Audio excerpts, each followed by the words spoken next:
ವಿಶೇಷವಾಗಿ ಈ ಸಮಯದಲ್ಲಿ ಸಭೆಯಲ್ಲಿ ಸಹಾಯಕರಾಗಿ ಯಾವ ರೀತಿ ನಾವು ನಿಲ್ಲಬೇಕೆಂಬುದಾಗಿ ಇವತ್ತು ನಾವು ನೋಡುತ್ತಾ ಇದ್ದೇವೆ. ಇತ್ತೀಚಿನ ದಿನಗಳಲ್ಲಿ ನಾವು ನೋಡುವಾಗ ಸಭೆಯು ಕೇವಲ ಸೇವಕರಿಗೆ ಮಾತ್ರ ಸಂಬಂಧಪಟ್ಟದ್ದು, ನಮಗೆ ಅಲ್ಲ. ನಾವುಗಳು ಭಾನುವಾರ ಬಂದು ಕರ್ತನ ಮೇಜಲ್ಲಿ ಪಾಲು ಹೊಂದಿ ಹೋಗುವಂಥದ್ದೇ ನಮ್ಮ ಜವಾಬ್ದಾರಿಕೆ. ಅಷ್ಟು ಬಿಟ್ಟರೆ ಬೇರೆ ನಮ್ಮ ಜವಾಬ್ದಾರಿಕೆ ಇಲ್ಲ ಎಂಬುದಾಗಿ ಹೇಳಿಕೊಳ್ಳುವಂತವರು ತುಂಬಾ ಜನ ಇತ್ತೀಚಿನ ದಿನಗಳಲ್ಲಿ ಇದ್ದಾರೆ ಬೇರೆ. ಅದಕ್ಕಾಗಿ ಇವತ್ತು ಸಭೆ ಅಂದರೆ ಇಟ್ಟಿಗೆ, ಮರಳು, ಸಿಮೆಂಟ್ ಅನ್ನು ಸೇರಿಸಿ ಕಟ್ಟುವಂಥದ್ದು ಅಲ್ಲ. ಸಭೆಗೆ ಬರುವಂತ ಪ್ರತಿಯೊಬ್ಬರು ಕೂಡ ಒಂದು ಸಭಿಕರಾಗಿರುತ್ತಾರೆ, ಒಂದು ಅಂಗವಾಗಿರುತ್ತಾರೆ.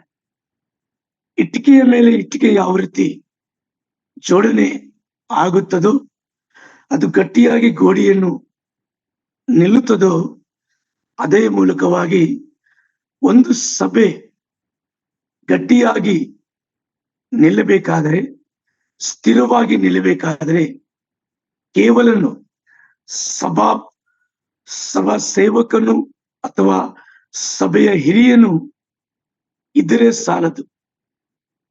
ಸಭೆಗೆ ಬರುವಂತ ಪ್ರತಿಯೊಬ್ಬರ ಪಾತ್ರ ಯಾವುದೇ ಒಂದು ಕಾರ್ಯಗಳಲ್ಲಿ ಅದು ಆಗಿದೆ ಪ್ರಿಯರೇ.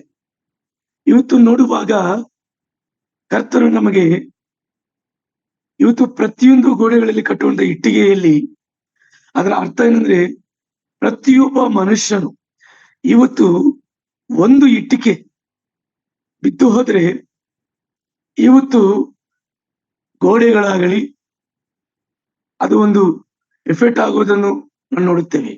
ಆದರೆ ಒಂದು ಇಟ್ಟಿಗೆ ಬಿದ್ದು ಹೋದರೆ ಆ ಇಟ್ಟಿಗೆಯನ್ನು ತಿರುಗಿ ಯಾವ ರೀತಿ ನಾವು ಜೋಡಣೆ ಮಾಡಬೇಕು, ಇನ್ನೊಂದು ಇಟ್ಟಿಗೆಯನ್ನು ನಾವು ಯಾವ ರೀತಿ ಜೋಡಣೆ ಮಾಡಬೇಕೆಂಬುದಾಗಿ ನಾವು ಕಲಿಯಬೇಕಾಗಿದೆ. ಇವತ್ತು ಇಸ್ರಾಯೇಲ್ ದೇಶಕ್ಕೆ ಸಭೆಗೆ ಮೋಶೆ ಸೇವಕನಾಗಿದ್ದನು. ಆದರೆ ಮೋಶೆ ಮುದುಕನಾದಾಗ ಆತನು ಕರ್ತನ ಬಳಿಗೆ ಹೋಗೋದ್ರಿಂದ ಮುಂಚೆ ಕರ್ತನು ಆತನನ್ನು ಕರೆಯುವಾಗ ಆತನೊಂದು ಹೇಳಿದ ಮಾತೇನೆಂದ್ರೆ, ನನ್ನನ್ನು ಕರೆಯೋದಾದ್ರೂ ಪರವಾಗಿಲ್ಲ, ಬರ್ಲಿಕ್ಕೆ ಸಿದ್ಧನಾಗಿದ್ದೇನೆ. ಆದರೆ ಈ ಸಭೆಯನ್ನು ನೋಡಿಕೊಳ್ಳಲು ಒಬ್ಬ ಸೇವಕನು ಬೇಕಾಗಿದ್ದಾನೆ ಎಂಬುದಾಗಿ ನೋಡುವಾಗ ಆತನು ಹೇಳ್ತಾನೆ, ಆಲ್ರೆಡಿ ಅಭಿಷೇಕಿಸಲ್ಪಟ್ಟಂತ ಯೆಹೋಶುವನು ಸಿದ್ಧನಾಗಿದ್ದಾನೆ. ಆತನು ನೋಡಿಕೊಳ್ಳುತ್ತಾನೆ, ನೀವು ಕೇವಲ ನಿಮ್ಮ ಕೈ ಹಸ್ತಾಪನೆ ಮಾಡಿ ಕಳಿಸಿಕೊಡಿ ಎಂಬುದಾಗಿ. ಪ್ರಿಯರೇ, ಇವತ್ತು ನಾನು ಹೇಳುವಂಥದ್ದು ಒಂದು ಇಷ್ಟಪಡ್ತೇನೆ. ನಮ್ಮ ಸಭೆಯಲ್ಲಿ ಅನೇಕ ಯೌವನಸ್ಥರಿದ್ದಾರೆ. ಇವತ್ತು ಅನೇಕ ಯೌವನಸ್ಥರನ್ನು ನಾವು ಅನೇಕರು ನಮ್ಮ ಸಭೆಯ ಒಳಗೆ ಇಟ್ಕೊಳ್ತೇವೆ. ಕಾರಣ, ಇವನು ಕಳಿಸುವುದಾದ್ರೆ ನಮ್ಮ ಸಭೆಯಲ್ಲಿ ಒಬ್ಬರು ಕಡಿಮೆ ಆಗ್ತಾರೆ ಎಂಬುದಾಗಿ. ಯಾಕಂದ್ರೆ ತುಂಬಾ ಜನ ಆಲೋಚನೆ ಮಾಡುತ್ತಂತೆ, ಯೆಹೋಶುವ ಹಾಗೆ ನಾವು ಅನೇಕರನ್ನು ಸಿದ್ಧ ಮಾಡಬೇಕಾಗಿದೆ. ಅನೇಕರನ್ನು ನಾವು ಸಿದ್ಧ ಮಾಡುವಾಗ ಸಭೆಯಿಂದ ಇನ್ನೊಂದು ಸಭೆ ನಾವು ಸ್ಥಾಪಿಸಬಹುದು. ಸಭೆಯಲ್ಲಿ ಅನೇಕರ ಪಾತ್ರ ಇದೆ. ದೇವರು ನಮಗೆ ಆತ್ಮಿಕ ವರಗಳನ್ನು ಕೊಟ್ಟಿದ್ದಾನೆ. ಹಾಡನ್ನು ಹಾಡುವುದು, ವಾಕ್ಯ ಸಂದೇಶವನ್ನು ಬೋಧಿಸುವಂಥದ್ದು, ಸುವಾರ್ತೆಯನ್ನು ಸಾರುವಂಥದ್ದು, ಅದು ನಮ್ಮೆಲ್ಲರ ಕರ್ತವ್ಯ ಇದೆ ಎಂಬುದಾಗಿ ನಾವು ನೋಡುತ್ತೇವೆ. ದಯಮಾಡಿ 1ನೇ ಅರಸು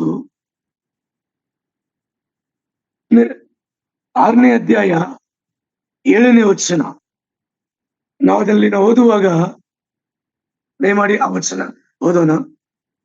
ದೇವಾಲಯವನ್ನು ಕಟ್ಟುತ್ತಿರುವಾಗ ಕಲ್ಲುಗಳನ್ನು ಕಲ್ಲುಗಣಿಯಲ್ಲಿಯೇ ಸಿದ್ಧ ಮಾಡಿಕೊಂಡು ಬಂದು ಕಟ್ಟಿದ್ದರಿಂದ ಕಟ್ಟುವ ದಿವಸಗಳೆಲ್ಲ ಸುತ್ತಿಗೆ, ಉಳಿ ಮುಂತಾದ ಕಬ್ಬಿಣದ ಸಾಮಾನುಗಳ ಶಬ್ದವು ಕೇಳಿಸಲಿಲ್ಲ.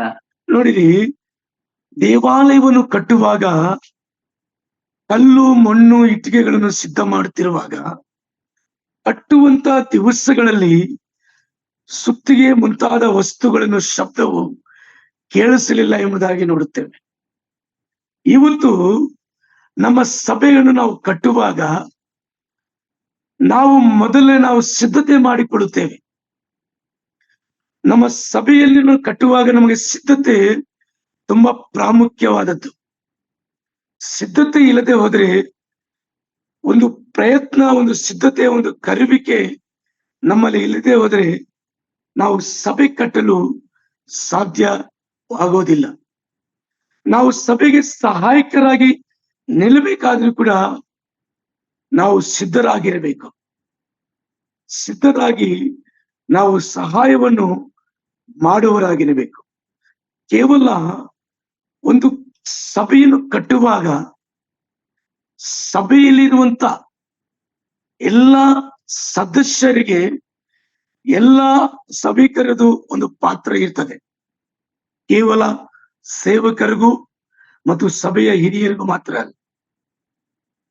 ಇವತ್ತು ನಮ್ಮಲ್ಲಿ ಒಂದು ಭಾಗ ಇರಬೇಕು. ನಾವು ಸಭೆಯನ್ನು ಕಟ್ಟಬೇಕು, ನಾವು ಆತ್ಮಗಳನ್ನು ಸಂಪಾದಿಸಬೇಕೆಂಬುದಾಗಿ. ನಾವೆಲ್ಲರೂ ಮನುಷ್ಯರನ್ನು ಹಿಡಿಯುವ ಬೆಸ್ತರಾಗಿರಬೇಕು. ಇವತ್ತು ಮನುಷ್ಯರನ್ನು ಹಿಡಿಯುವ ಬೆಸ್ತರಾಗಿ ಇರುವಾಗ ಖಂಡಿತವಾಗಿ ನಮಗೆ ಆ ಮನುಷ್ಯರು ದೊರೆಯುವ ಹಾಗೆ ದೇವರು ಸಹಾಯ ಮಾಡ್ತಾರೆ. ಕೆಲವು ಜನ ಅಂದುಕೊಳ್ತಾರೆ ಇದು ಬಾಧ್ಯತೆ ಅವರಿಗೆ ಮಾತ್ರ ಕೊಡಲ್ಪಟ್ಟಿದೆ ಎಂಬುದಾಗಿ. ನೆಕ್ಸ್ಟ್ ವಚನವನ್ನು ಓದೋಣ. ಮತ್ತಾಯ 5:13. ಮತ್ತಾಯನ ಬರೆದ ಸುವಾರ್ತೆ 5ನೇ ಅಧ್ಯಾಯ 13ನೇ ವಚನ. ನೀವು ಭೂಮಿಗೆ ಉಪ್ಪಾಗಿದ್ದೀರಿ. ಉಪ್ಪು ಸಪ್ಪಗಾದರೆ ಅದಕ್ಕೆ ಇನ್ನಾತರದಿಂದ ಉಪ್ಪಿನ ರುಚಿ ಬಂದಿತು. ನೋಡಿರಿ, ನೀವು ಭೂಮಿಗೆ ಉಪ್ಪಾಗಿದ್ದೀರಿ.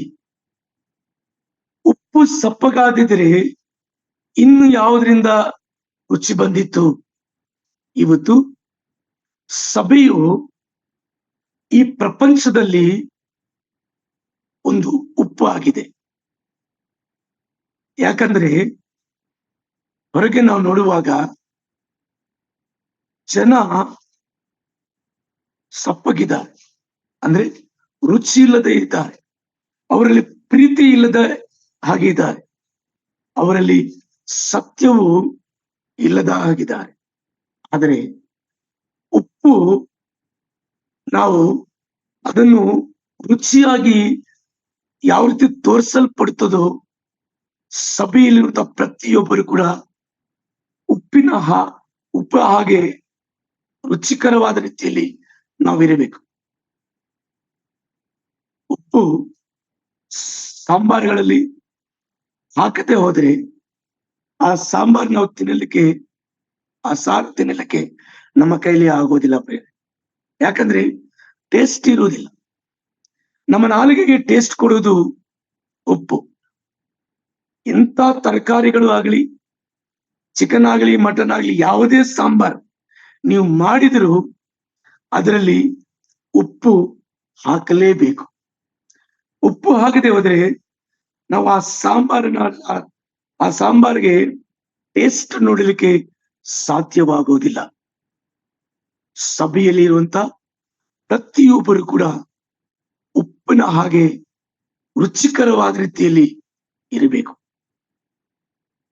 ಉಪ್ಪು ಯಾವ ರೀತಿ ಸಾಂಬಾರಲ್ಲಿ ಹಾಕಿದ ತಕ್ಷಣ ಎಲ್ಲ ತರಕಾರಿಗೂ ಎಷ್ಟೋ ಐಟಮ್ಗಳು ಹಾಕ್ತೀವಿ. ಮೆಣಸಿನ ಪುಡಿ ಹಾಕ್ತೀವಿ ಅಥವಾ ಮೆಣಸಿನಕಾಯಿ ಹಾಕ್ತೀವಿ, ತರಕಾರಿ, ಕ್ಯಾರೆಟ್, ಬೀನ್ಸ್, ಮುಳ್ಳಂಗಿ, ತರತರವಾದಂತ ಎಲ್ಲಾ ತರಕಾರಿಗಳನ್ನ ಹಾಕ್ತೀವಿ. ಆದ್ರೆ ಅದರಲ್ಲಿ ಉಪ್ಪಿಲ್ಲದೆ ಹೋದ್ರೆ ಈ ಲೋಕದಲ್ಲಿ, ಈ ಪ್ರಪಂಚದಲ್ಲಿ ಅನೇಕ ವಿಗ್ರಹಗಳು ಇದಾವೆ, ಅನೇಕ ಮಾಟ ಮಂತ್ರಗಳಿದಾವೆ, ಅನೇಕ ದುರಾತ್ಮನ ಶಕ್ತಿಗಳಿದಾವೆ, ಅನೇಕ ತರದ ಜನರಿದ್ದಾರೆ. ಸುಳ್ಳು ಮಾತನಾಡುವವರು ಮತ್ತು ಕೆಟ್ಟದನ್ನ ಮಾಡುವವರು ಮತ್ತು ಕಳ್ಳರು, ಸುಳ್ಳುಕೊಳ್ಳುವವರು ಇದ್ದಾರೆ. ಅವರ ಮಧ್ಯದಲ್ಲಿ ನಾವು ಉಪ್ಪಾಗಿ ಇದ್ದು ಅವರನ್ನು ಬದಲಾವಣೆ ಮಾಡುವರಾಗಿರ್ಬೇಕು. ನಮ್ಮ ರುಚಿಯು ನಮಗಿರುವಂತ ಒಂದು ರುಚಿ ಅವರಿಗೆ ತೋರಿಸುವುದಾದ್ರೆ, ಸತ್ಯದ ವಾಕ್ಯವನ್ನು ನಾವು ಅವರಿಗೆ ತೋರಿಸುವುದಾದ್ರೆ, ಖಂಡಿತ ನಾವು ಅವರಿಗೆ ಉಪ್ಪಾಗಿ ನಿಲ್ಲುತ್ತೇವೆ. ಈ ಭೂಮಿಯಲ್ಲಿ ನಾವೊಂದು ಉಪ್ಪಾಗಿ ನಾವು ನಿಲ್ಲುವರಾಗಿರ್ಬೇಕು ಪ್ರಿಯರೇ. ಯೋಹಾನ 8ನೇ ಅಧ್ಯಾಯ 12ನೇ ವಚನವನ್ನು ನಾವು ನೋಡೋಣ. ಇಷ್ಟುವರೆಗೂ ನಾವು ಉಪ್ಪಿನ ಬಗ್ಗೆ ನಾವು ಮಾತನಾಡ್ತಾ ಬಂದೆವು. ಉಪ್ಪು ಅದು ನಮ್ಮೆಲ್ಲರಿಗೂ ರುಚಿ ತೋರಿಸುವಂತದ್ದು. ಯೇಸು ತಿರುಗಿ ಅವರ ಸಂಗಡ ಮಾತನಾಡಲಾರಂಭಿಸಿ, ನಾನೇ ಲೋಕಕ್ಕೆ ಬೆಳಕು, ನನ್ನನ್ನು ಅನುಸರಿಸುವವನು ಕತ್ತಲೆಯಲ್ಲಿ ನಡೆಯದೆ ಜೀವ ಕೊಡುವ ಬೆಳಕನ್ನು ಹೊಂದಿದವನಾಗಿರುವನು ಎಂದು ಹೇಳಿದರು. ನೋಡಿರಿ, ನಾನೇ ಲೋಕಕ್ಕೆ ಬೆಳಕು ಎಂಬುದಾಗಿ ಇದುವರೆಗೂ ನಾವು ಉಪ್ಪಿನ ಬಗ್ಗೆ ಮಾತನಾಡ್ತೀವಿ. ಇವತ್ತು ಬೆಳಕು ಸಭೆಯಲ್ಲಿರುವಂತ ಎಲ್ಲರೂ ಕೂಡ ಬೆಳಕಾಗಿರ್ಬೇಕು. ನೋಡಿರಿ, ದೀಪ ಯಾವತ್ತೂ ಕೂಡ ಮಂಚದ ಕೆಳಗೆ ಇಡುವುದಿಲ್ಲ, ಅಥವಾ ಒಂದು ಪಾತ್ರೆಯ ಕೆಳಗೆ ಇಡುವುದಿಲ್ಲ. ದೀಪವು ಯಾವತ್ತೂ ಒಂದು ಸ್ತಂಭದ ಮೇಲೆ ಇಡ್ತದೆ. ಎತ್ತರವಾದ ಸ್ಥಳದಲ್ಲಿ ನಾವು ಇಡ್ತೇವೆ.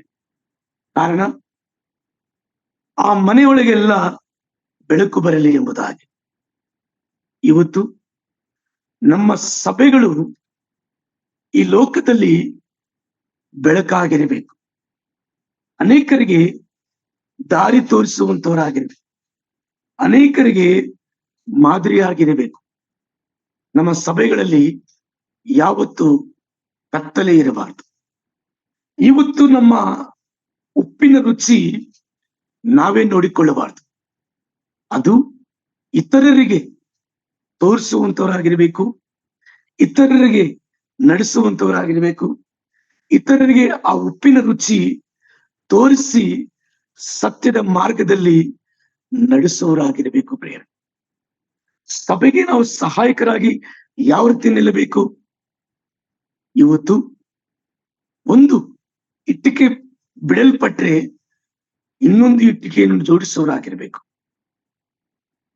ನಾವು ಯಾವ ರೀತಿ ಸಭೆಗೆ ನಾವು ಸಹಾಯಕರಾಗಿರಬೇಕು? ನಾವು ಇವತ್ತು ಉಪ್ಪಿನ ರುಚಿ ಯಾವ ರೀತಿ ತೋರಿಸ್ತದೋ ಅನೇಕರಿಗೆ ನಾವು ಆ ರೀತಿಯಾಗಿ ತೋರಿಸಲ್ಪಡಬೇಕು.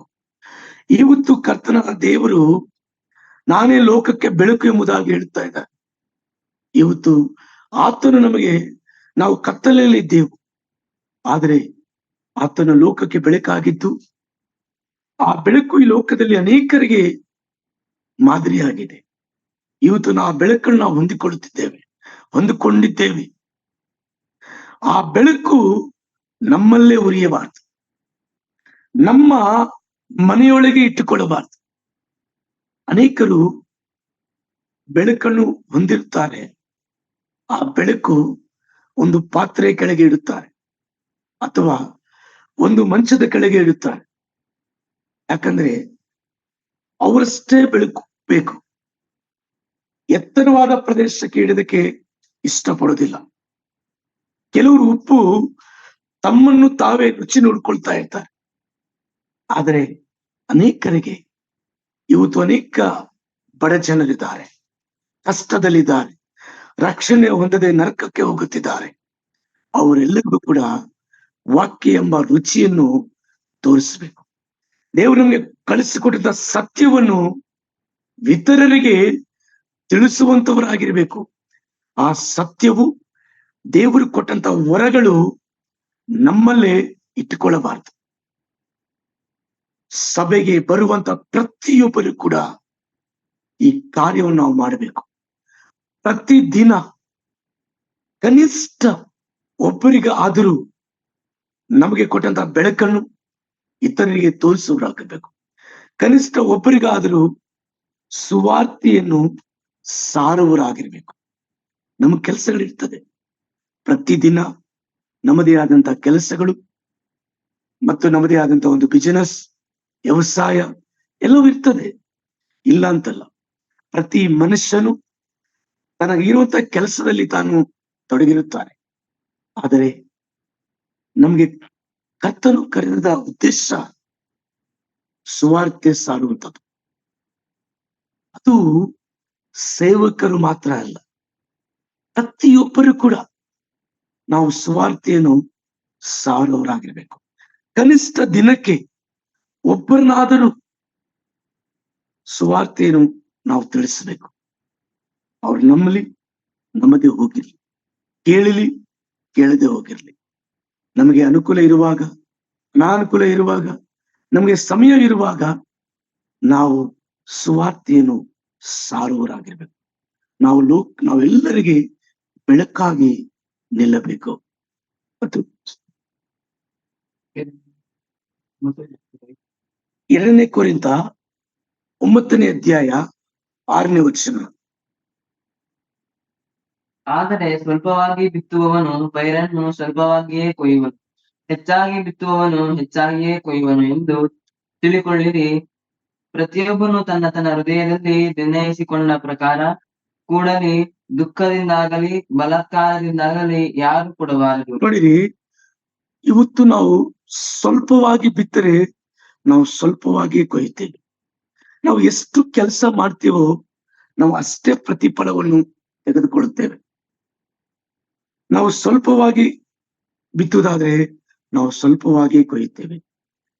ತುಂಬಾ ಜನ ಸೇವಕರು ಅಂದುಕೊಳ್ಳುವ ಇಷ್ಟೇ ಮಾತು ಏನಂದ್ರೆ, ನಮ್ಮ ಅಸೆಂಬ್ಲಿ ಒಳಗೆ, ನಮ್ಮ ಸಭೆಯೊಳಗೆ ಒಂದು 50 ಜನ ಬರ್ತಾರೆ, ಒಂದು 20 ಜನ ಬರ್ತಾರೆ, ಒಂದು 30 ಜನ ಬರ್ತಾರೆ, ಒಂದು 100 ಜನ ಬರ್ತಾರೆ, ಸಾಕು ಬಿಡು, ಅಷ್ಟೇ ಸಾಕು, ಅಷ್ಟಿದ್ರೆ ಸಾಕು ಎಂಬುದಾಗಿ ಅಂದುಕೊಳ್ತಾರೆ. ಇವತ್ತು ನಿಜವಾಗ್ಲಿ ಕರೆಯಲ್ಪಟ್ಟಂತ ಒಬ್ಬ ಸೇವಕನು ಪ್ರತಿ ದಿನಕ್ಕೆ ಕನಿಷ್ಠ 1 ಗ್ರಾಮನಾದರೂ ಸಂಧಿಸಬೇಕು. ಕನಿಷ್ಠ ಒಂದು ನಿಜವಾಗ್ಲೂ ಪೂರ್ಣವಾದಿ ಕೆಲಸ ಮಾಡುವಂತ ಸೇವಕನು ಸಹಾಯಕನಾಗಿ 5 ಜನರಿಗಾದರೂ ಆತನು ಸುವಾರ್ತೆ ಸಾರಲೇಬೇಕು. ಇವತ್ತು ನಾವು ಯಾವತ್ತು ಸ್ವಲ್ಪವಾಗೇ ಬಿತ್ತಬೇಕೆಂಬುದಾಗಿ ಅಂದುಕೊಳ್ಳಬಾರದು. ಸೇವೆಯಲ್ಲಿ ನಾನಾ ವಿಧವಾದಂತಹ ಸೇವೆ ಇದೆ. ಸುವಾರ್ತೆಯನ್ನು ಸಾರುವಂತ ಸೇವೆ, ಕೊಡುವಂತ ಸೇವೆ, ಮತ್ತು ಅನೇಕರಿಗೆ ದೇವರ ವಾಕ್ಯದಲ್ಲಿ ನಡೆಸುವಂತ ಸೇವೆ, ಮತ್ತು ಬೋಧಿಸುವಂತ ಸೇವೆ, ಹಾಡುಗಳನ್ನು ಕಲಿಸುವಂತ ಸೇವೆ. ದೇವರು ನಮಗೆ ಅನೇಕ ವರಗಳನ್ನು ಕೊಟ್ಟಿದ್ದಾನೆ. ತನಗೆ ಕೊಟ್ಟಂತ ವರಗಳಲ್ಲಿ, ತನಗೆ ಕೊಟ್ಟಂತ ಕೆಲಸಗಳಲ್ಲಿ ನಾನು ಪೂರ್ಣ ಮಾಡಬೇಕು. ಯಾಕಂದ್ರೆ ಕರ್ತನ ಬರೋಣ ತನಕ ನಾವು ಕೆಲಸ ಮಾಡಲೇಬೇಕು. ನಮ್ಮ ಸಮಯ ತುಂಬಾ ಅಮೂಲ್ಯವಾದದ್ದು. ಅದಕ್ಕಾಗಿ ಪ್ರತಿಯೊಬ್ಬನು ತನ್ನ ಇರುವುದರಲ್ಲಿ ತಾನು ಕೊಡಲಿ ಎಂಬುದಾಗಿ, ದುಃಖದಿಂದಾಗಲಿ ಬಲಾತ್ಕಾರದಿಂದಾಗಲಿ ಯಾರು ಕೊಡಬಾರದು ಎಂಬುದಾಗಿ. ದೇವರು ನಮಗೆ ಏನು ಕೊಟ್ಟಿದ್ದಾನೋ ಅದನ್ನು ನಾವು ಕೊಡಬೇಕು. ದೇವರು ನಮಗೆ ಏನು ಅನುಗ್ರಹಿಸಿದ್ದಾನೋ ಅದನ್ನು ನಾವು ಕೊಡುವರಾಗಿರ್ಬೇಕು. ಪ್ರಿಯರೇ, ಖಂಡಿತ ನಾವು ದೇವರಿಗೆ ಕೊಡುವರಾಗಿರ್ಬೇಕು. ಇವತ್ತು ಪ್ರತಿಯೊಬ್ಬರು ತನಗಿರುವ ಕೆಲಸದಲ್ಲಿ ತಾನು ನಿರತರಾಗಿರಬೇಕು, ಸಭೆಗೆ ಸಹಾಯಕರಾಗಿರ್ಬೇಕು. ಇವತ್ತು ಸಭೆಯಲ್ಲಿ ಸ್ಟೇಫನ್ ನೋಡುವಾಗ ಅನೇಕರಿಗೆ ಆತನು ಸಹಾಯಕನಾಗಿ ನಿಲ್ಲುತ್ತಾನೆ, ಸೇವಕರಿಗೆ ಸಹಾಯಕನಾಗಿ ನಿಲ್ಲುತ್ತಾನೆ. ಸ್ಟೇಫನ್ ಬಗ್ಗೆ ನಾನು ನಿಮಗೆ ವಿವರವಾಗಿ ಹೇಳುವಂತ ಬೇಕಾಗಿಲ್ಲ. ಸ್ಟೇಫನು ಆತನ ಅಪೊಸ್ತಲರ ಕಾರ್ಯದಲ್ಲಿ ನೋಡುವಾಗ 6ನೇ ಅಧ್ಯಾಯದಿಂದ ಆತನ ಕೆಲಸವು ಪ್ರಾರಂಭ ಆಗ್ತದೆ. ಇವತ್ತು ಸ್ಟೇಫನು ಸಭೆಗೆ ಯಾವ ರೀತಿ ಕೆಲಸ ಮಾಡಿದನು ಎಂಬುದಾಗಿ. ಇವತ್ತು ನಮ್ಮ ಸಭೆಗಳಲ್ಲಿ ಅನೇಕ ಯೌವನಸ್ಥರಿದ್ದಾರೆ, ಅನೇಕರು ಸಭೆಗೆ ಬರ್ತಾರೆ. ಅವರ ಕೆಲಸ ಭಾನುವಾರ ಬರುವುದು, ಆರಾಧನೆ ಮಾಡುವುದು, ತಿರುಗಿ ಅವ್ರು ಹೋಗ್ಬಿಡೋದು. ಆಮೇಲೆ ಮಧ್ಯದಲ್ಲಿ ಏನೋ ಒಂದು ಕೂಟ ಇದೆ, ಏನೋ ಒಂದು ಸಭೆ ಕೆಲಸ ಇದೆ ಎಂಬುದಾಗಿರುವಾಗ ತಮ್ಮದೇ ಆದಂತ ಕೆಲಸದಲ್ಲಿ ತೊಡಗಿಕೊಳ್ಳುತ್ತಾರೆ. ಆದರೆ ಇತ್ತೀಚಿನ ದಿನಗಳಲ್ಲಿ ತುಂಬಾ ಜನರು ಇದೇ ರೀತಿಯಲ್ಲಿ ಇರ್ತಾರೆ ಪ್ರಿಯರೇ. ಸಭೆಗೆ ಸಹಾಯಕರಾಗಿ ನಿಲ್ಲಬೇಕು. ಸೇವಕರಿಗೆ ಸಭಿಕರು ಯಾವಾಗ ಸಹಾಯಕರಾಗಿ ನಿಲ್ಲುತ್ತಾರೋ ಆ ಸಭೆ ಅಭಿವೃದ್ಧಿ ಹೊಂದುತ್ತದೆ, ಸಭೆಯು ವಿಸ್ತಾರಗೊಳ್ಳುತ್ತದೆ. ತುಂಬಾ ಜನರು ನನಗೆ ಒಂದು ಸಭೆ ಇದ್ರೆ ಸಾಕು ಎಂಬುದ, ಆದರೆ ಸಭೆಯ ಮೂಲಕವಾಗಿ ಅನೇಕ ಸಭೆಗಳು ನಾವು ಸ್ಥಾಪಿಸಬೇಕು. ಇವತ್ತು ಸಭೆಯ ಮೂಲಕವಾಗಿನೇ ಅನೇಕರಿಗೆ ನಾವು ಅನೇಕ ಸ್ಥಳಗಳಲ್ಲಿ ಸಭೆಯನ್ನು ಸ್ಥಾಪಿಸುತ್ತಾ ಅವರಿಗೆ ಆ ಸಭೆಯಲ್ಲಿ ಸಹಾಯಕರಾಗಿ ನಾವು ನಿಲ್ಲಿಸಬೇಕು. ಇವತ್ತು ನೋಡುವಾಗ ಅನೇಕರಲ್ಲಿ ಸ್ವಾರ್ಥತೆ. ನಮ್ಮ ಕುಟುಂಬ, ನಮ್ಮ ಮಕ್ಕಳು ನಾವು ಚೆನ್ನಾಗಿದ್ರೆ ಸಾಕು. ಇವತ್ತು ಸೇವಕನು ಹೇಗಿದ್ರೆ ನಮಗೇನು, ಅವರ ಕುಟುಂಬ ಹೇಗಿದ್ರೆ ನಮಗೇನು, ಅವರ ಸಭೆ ಹೇಗಿದ್ರೆ ನಮಗೇನು. ಇಲ್ಲ, ಇವತ್ತು ಆದಿ ಸಭೆಗಳು ನೋಡುವಾಗ ಅವರು ದೇವರ ವಾಕ್ಯ ಬೋಧನೆಯಲ್ಲಿಯೂ, ರೊಟ್ಟಿ ಮುರಿಯೋದರಲ್ಲಿಯೂ, ಸಹೋದರರ ಅನ್ಯೋನ್ಯತೆಯಲ್ಲಿಯೂ ಮತ್ತು ಪ್ರಾರ್ಥನೆಯಲ್ಲಿ ನಿರತರಾಗಿದ್ದರು. ಹೌದು, ನಾವು ಬೋಧನೆಯಲ್ಲಿ ನಿರತರಾಗುತ್ತಿದ್ದೇವ? ದೇವರ ವಾಕ್ಯ ಕೇಳಿ ಅದರ ಪ್ರಕಾರವಾಗಿ ನಾವು ನಡೀತಾ ಇದ್ದೇವ? ನಮ್ಮನ್ನು ನಾವು ಪರೀಕ್ಷೆ ಮಾಡಿಕೊಳ್ಳೋಣ. ನಾವು ಸಭೆಯೊಳಗೆ ರೊಟ್ಟಿ ಮುರಿತಾ ಇದ್ದೀವ? ನಾವು ಮತ್ತು ಸಹೋದರರ ಅನ್ಯೋನ್ಯತೆಯಲ್ಲಿ ಇದ್ದೀವ? ಒಬ್ಬರಿಗೋಸ್ಕರ ಒಬ್ರು ಪ್ರಾರ್ಥನೆ ಮಾಡುತ್ತಾ ಇದ್ದೀವ? ಇಲ್ಲ.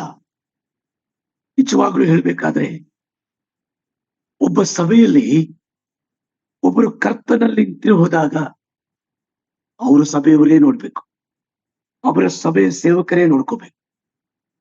ಬೇರೆ ಸಭೆಯವರು, ಬೇರೆ ಸೇವಕರು, ಸಹಾಯಕರಾಗಲಿ, ವಾಕ್ಯವನ್ನು ಹೇಳುವುದಾಗಲಿ, ಎಲ್ಲರೂ ಸಹೋದರ ಅನ್ಯೋನ್ಯತೆ ಆಗಲಿ ಸೇರಿ ಬರೋಣ ಎಂಬುದಾಗಿ ಯಾರಲ್ಲಿ ಕೂಡ ಇವತ್ತು ಇಲ್ಲ ಪ್ರಿಯರೇ. ಇವತ್ತು ಹೆಚ್ಚಾದ ನಾವು ಒಂದು ವಿಷಯ ಹೇಳಲಿಕ್ಕೆ ನಾನು ಇಷ್ಟಪಡ್ತೇನೆ. ನಮ್ಮ ತುಮಕೂರು ಜಿಲ್ಲೆಯ ಸಭೆಗಳಲ್ಲಿ ಯಾರಾದ್ರೂ ಒಬ್ಬರು ಕರ್ತನಲ್ಲಿ ನಿದ್ರೆ ಹೋದಾಗ ನಿಜವಾಗಿ ಹೇಳ್ಬೇಕಾದ್ರೆ ನಮ್ಮ ತುಮಕೂರು ಜಿಲ್ಲೆ ಮತ್ತು ಚಿಕ್ಕಬಳ್ಳಾಪುರ ಜಿಲ್ಲೆಯಲ್ಲಿರುವಂತ ಎಲ್ಲಾ ಸೇವಕರು ಆ ಸ್ಥಳದಲ್ಲಿ ಅನುಕೂಲ ಇದ್ರು ಅನಾನುಕೂಲ ಇದ್ರು ನಾವು ಸೇರಿ ಬಿಡ್ತೇವೆ.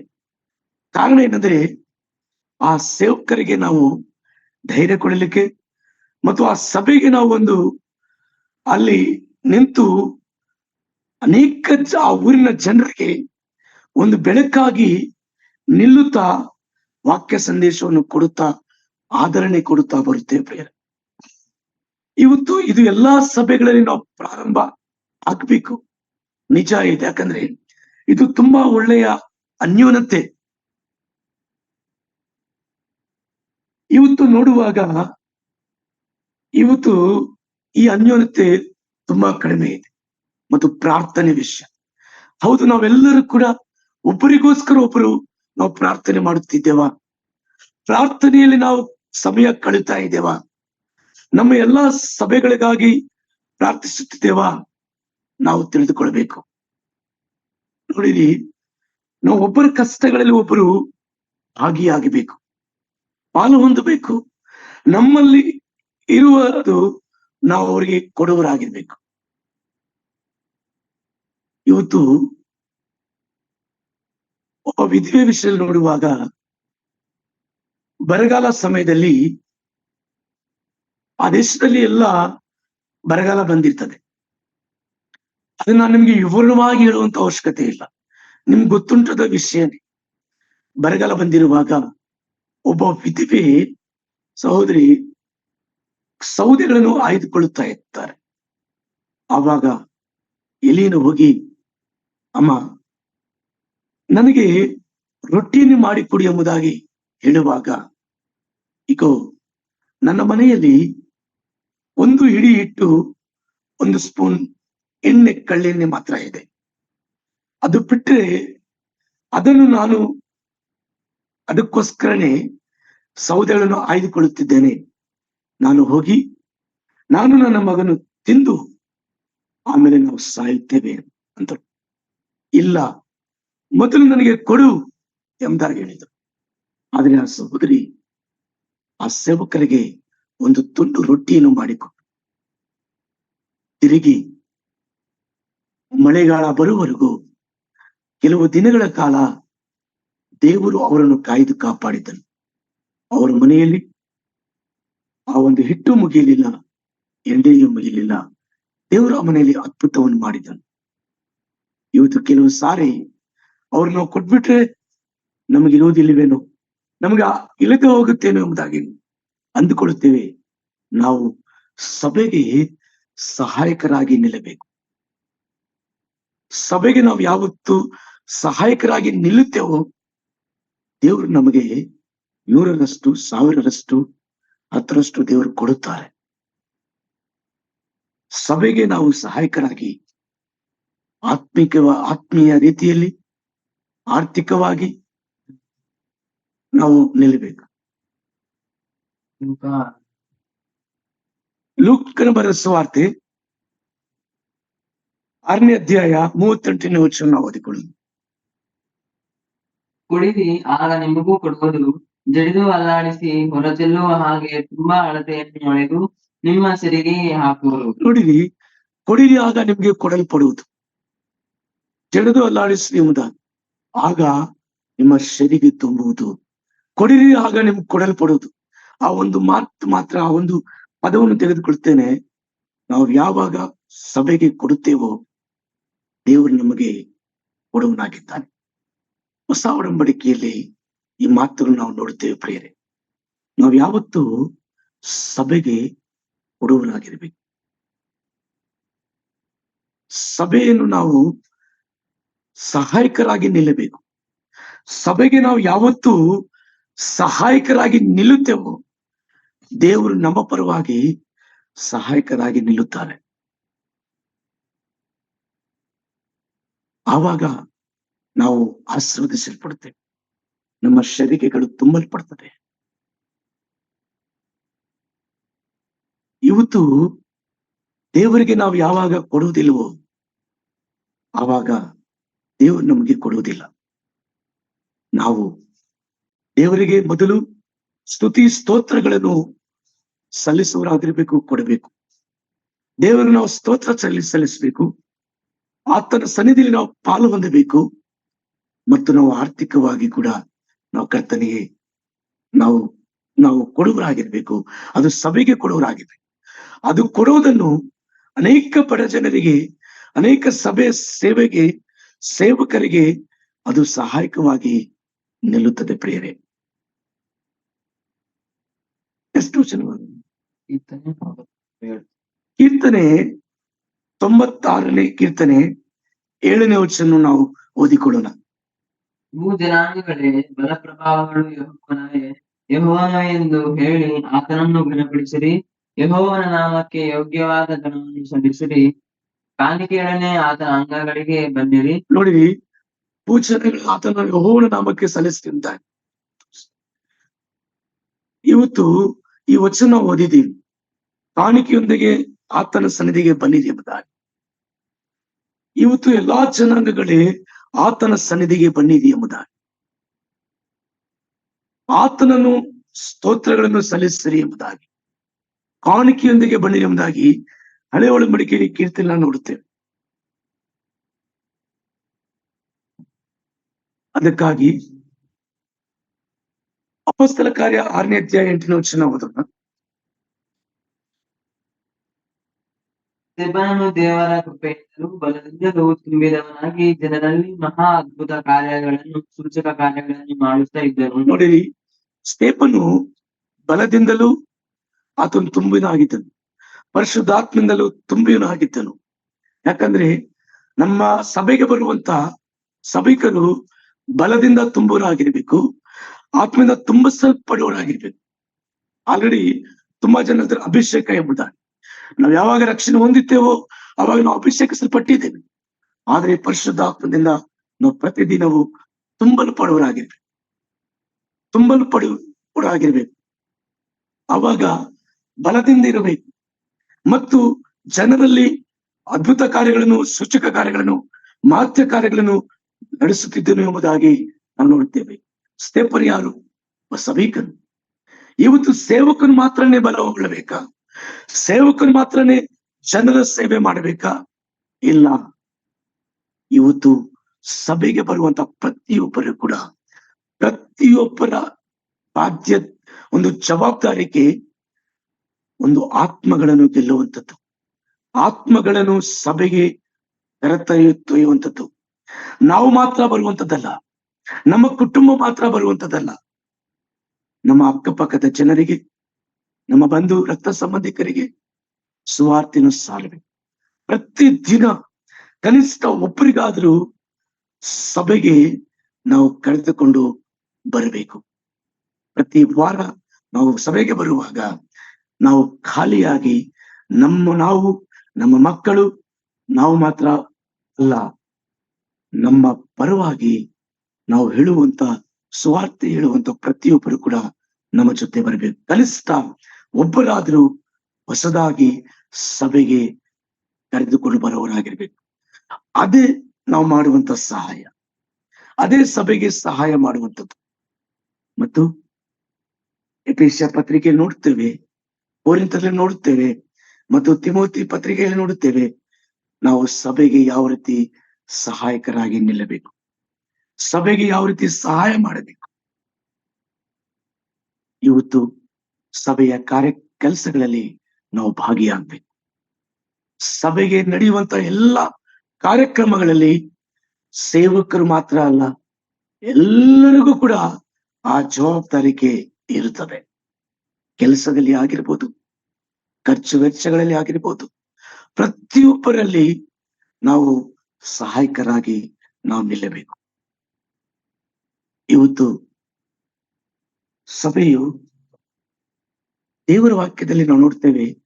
ನನ್ನ ಒಂದು ಇವತ್ತಿನ ಸಂದೇಶ, ನಾವು ಸಭೆಗೆ ಯಾವ ರೀತಿ ಸಹಾಯಕರಾಗಿ ನಿಲ್ಲಬೇಕು. ಅನೇಕ ವಿಷಯಗಳು ಉಂಟು. ಸಮಯ ಇಲ್ಲದ ಕಾರಣ ನಾನು ಈ ವಾಕ್ಯವನ್ನು, ಈ ಒಂದು ಸಂದೇಶವನ್ನು ನಾನು ಮುಗಿಸುತ್ತೇನೆ.